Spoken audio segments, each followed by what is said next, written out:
Hello guys, welcome back to my channel. তো আজকে একটা ব্লগ নিয়ে চলে এসেছি, ঠিক আছে। তো কোথায় যাচ্ছি না যাচ্ছি তোমরা সব পরেই দেখতে পারবে, শর্টকাটের মধ্যে ছেড়ে দিচ্ছি আমি। তো যাই হোক, একটা রকস্টার লুক দিয়েছি। আর হ্যাঁ, সবাইকে গুড আফটারনুন, ঠিক আছে। আর একটা মজাদার একটা ব্লগ আসছে, ব্লগটা খুব তাড়াতাড়ি তোমরা দেখতে পাবে। তো বেশি কথা বলবো না, ভিডিওটা দেখতে শুরু করো। আর খুব তাড়াতাড়ি আসছি। টোটোতে উঠে পড়েছি গাইস। অনেক দিন পর বাড়ি থেকে আমি বেরোলাম। আর সত্যি কথা বলতে আমার কোথাও যেতেও আর ইচ্ছা করে না। আর বাড়িতে বসে বসে না একটা অভ্যাস খারাপ হয়ে গেছে আমার, সত্যি কথা বলতে গেলে। মানে কোথাও গেলে তো বেশিক্ষণের জন্য আমার ভালো লাগে না, তবুও মনটা হলো তো যাই। আর ফার্স্ট টাইম আমি যাচ্ছি সেখানে। যারা বাহাদুরপুরে আমার ফ্রেন্ডসদের মধ্যে আছো তারা অবশ্যই আমাকে ইনবক্স করে যে তোমাদের বাহাদুরপুরের দিকেই যাচ্ছি আমি, ঠিক আছে। আমাকে ইনফরমেশন করো তোমরা যারা অ্যাটেন্ড থাকবে, আমি ওখানে যাচ্ছি। যাই হোক, আমার ফেসবুক পেজে অনেকেই আছো যাদের বাহাদুরপুরে বাড়ি, তারা একটু ইনবক্স করবে আমাকে, ঠিক আছে। তো যেটা বলছিলাম যে ফার্স্ট টাইম যাচ্ছি, তো আমি যেখানে যাচ্ছি সেখানে আমি ফার্স্ট টাইম যাচ্ছি না, সেটা হচ্ছে আমাদের একটা রিলেটিভের মতনই, কিন্তু আমাদের সম্পর্কে রিলেটিভ হয় না তারা। তো আমি একটা কাকার বাড়ি যাচ্ছি।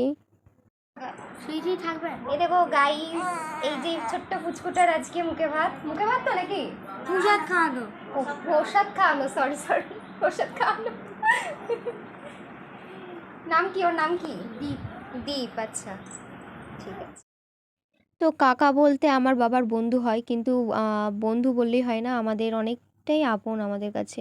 তো এনাদের বাড়িতে কোনো অনুষ্ঠান হলে, আমাদের বাড়িতে কোনো অনুষ্ঠান হলে আমরা সবসময় এদেরকে পাই, আর ওরাও আমাদেরকেই পায়। তো আজকে এই পুচকুটার অন্নপ্রাশন ছিল।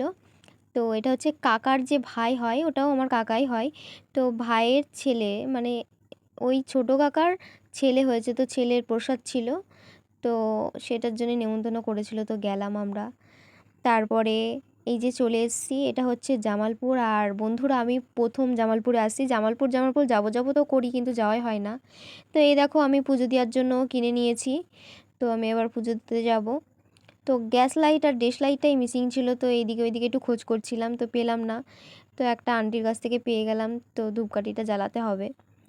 তো আমি পুজো দিয়ে দিই, সারা সকাল থেকে না খেয়ে আছি। এই যে এবার মন্দিরের ভেতরে একটু ঢুকবো।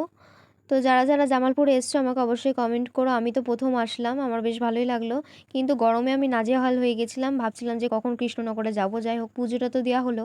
আর এই যে আমি দেশলাই জ্বালাতে পারছি না, এত প্রবলেম। একটা দেশলাই জ্বালাতে গিয়ে আমি নাজেহাল হয়ে গেলাম, দিয়ে কাকি হচ্ছে জ্বালিয়ে দিল দেশলাই দিয়ে। তো পুজোটা দিয়ে দিলাম, ধূপটা ধরিয়ে দিলাম। পুজো দেওয়া কমপ্লিট, এবার আমাদের খেতে হবে। তো খিদে পেয়ে গেছিলো, খেয়ে নিলাম। তারপরে একটু বদমাইশি করলাম। এই যে পুচকু কাঁদছিল, একটা ভাই হয়, কান্না দেখে আমারই হাসি পেয়ে গেল। গাইস, জাস্ট কান্নাটা দেখো তোমরা। সত্যি আমি যতবার কান্নার কথাটা ভাবছি তত হাসি পাচ্ছে। আর এই যে আমরা চলে এসেছি প্রসাদ খাওয়ার জন্য, লাস্ট ফিনিশিং। তো প্রসাদটা খেয়ে আগে আগে বাসে উঠে পড়বো, নাহলে ভিড়ে জায়গা পাবো না। আর যা গরম পড়েছে, প্রচণ্ড গরমে আমার কষ্ট হয়ে গেছিলো। আমি ভাবছিলাম কখন কৃষ্ণনগর যাব। যাই হোক, তো আজকের ভিডিও আমার এইটুকুই। কেমন লাগলো অবশ্যই বলো, আর সাবস্ক্রাইব করতে একদম ভুলো না, লাইক কমেন্ট করে দিও। কৃষ্ণনগর চলে এসেছি গাইস। প্রচণ্ড টায়ার্ড আমি, প্রচণ্ড, কি বলবো, শরীর পুরো ক্লান্ত হয়ে গেছে। বাড়ি গিয়ে স্নান করবো, তারপরে আমি শান্তি পাবো। মুখ চোখের অবস্থা খারাপ হয়ে গেছে আমার, থোবড়া দেখার মতো না। আমরা এটা কোথায় এটা পিডাব্লিউ মোড়ে।